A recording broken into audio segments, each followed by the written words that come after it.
অনুযায়ী আমি আইন অনুযায়ী সরকারের প্রধানমন্ত্রী প্রতি অকৃত্রিম বিশ্বাস বাংলাদেশের রাজনীতিতে এক নতুন অধ্যায় শুরু হলো। দেশের নতুন প্রধানমন্ত্রী হিসাবে যাত্রা শুরু করেছেন বিএনপির চেয়ারম্যান তারেক রহমান। এর মাধ্যমে প্রয়াত রাষ্ট্রপতি জিয়াউর রহমানের পরিবারের তৃতীয় প্রজন্মের হাতে রাষ্ট্র ক্ষমতা ন্যস্ত করল জাতি, যা বাংলাদেশে আগে ঘটেনি। তারেক রহমানের নেতৃত্বে নবগঠিত 50 সদস্যের মন্ত্রিসভার হাত ধরে আগামীর বাংলাদেশের নতুন পথ চলা শুরু হলো। গত মঙ্গলবার জাতীয় সংসদের দক্ষিণ প্লাজায় প্রধানমন্ত্রী হিসাবে শপথ নেন তারেক রহমান। এরপর মন্ত্রী প্রতিমন্ত্রীদের শপথের মাধ্যমে নতুন সরকারের যাত্রা শুরু হয়। তারেক রহমান দীর্ঘদিন রাজনীতিতে যুক্ত থাকলেও অতীতে সংসদ নির্বাচনে অংশ নেননি। এবার ঢাকায় ও পিতৃভূমি বগুড়ায় 2টি আসনে নির্বাচনে জয়ী হয়েছিলেন তিনি। অন্যদিকে 1991 সালের পর প্রথম কোনো পুরুষ প্রধানমন্ত্রী পেয়েছে দেশ।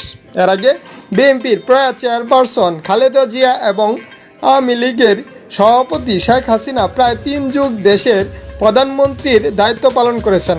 2024 সালের 5 আগস্ট ছাত্র জনতার অভ্যুত্থানে আওয়ামী লীগ সরকারের পতন ঘটে।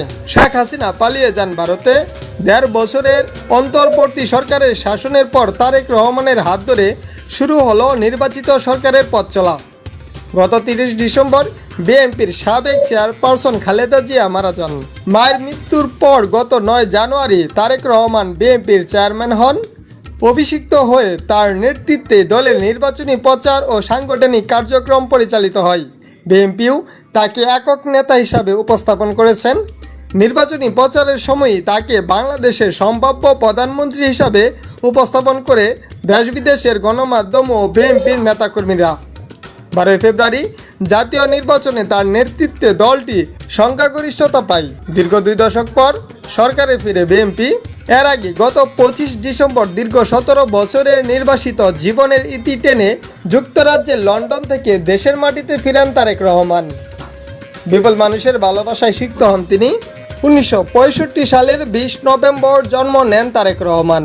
বিএনপির দলীয় ও ওয়েবসাইটে দেওয়া তারেক রহমানের জীবনীতে বলা হয়, স্বৈরশাসক HM এরশাদ বিরোধী আন্দোলনের সময় তারেক রহমান তার মা খালেদা জিয়ার সঙ্গে রাজপথে আন্দোলনে যোগ দেন। তিনি 1988 সালের বগুড়ায় গাবতলী উপজেলা ইউনিটের সাধারণ সদস্য হিসেবে বিএনপিতে যোগদান করেন। তৃণমূল থেকে জনগণকে সংগঠিত করেছিলেন এবং HM এরশাদের সরকারের পতনে অবদান রেখেছিলেন তারেক রহমান। 1991 সালের নির্বাচনের আগে তিনি তার মা খালেদা জিয়ার সঙ্গে দেশের প্রায় প্রতিটি জেলায় প্রচারণা চালিয়ে নির্বাচনে বিজয় অর্জন করেন।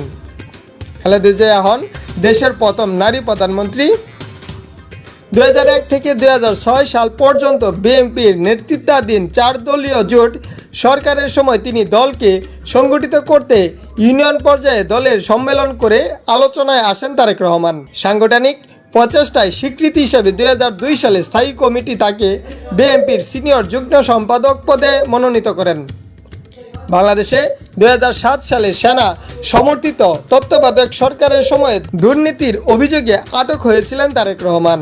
সরকারটি 1/11 সরকার নামে পরিচিত। এরপর 18 মাস কারাগারে থাকার পর 2008 সালের সেপ্টেম্বরে মুক্তি পেয়ে সপরিবার লন্ডনে চলে যান তিনি। লন্ডনে থাকা অবস্থায় 2009 সালে দলের কাউন্সিলে বিএনপির সিনিয়র ভাইস চেয়ারম্যান নির্বাচিত হন তারেক রহমান।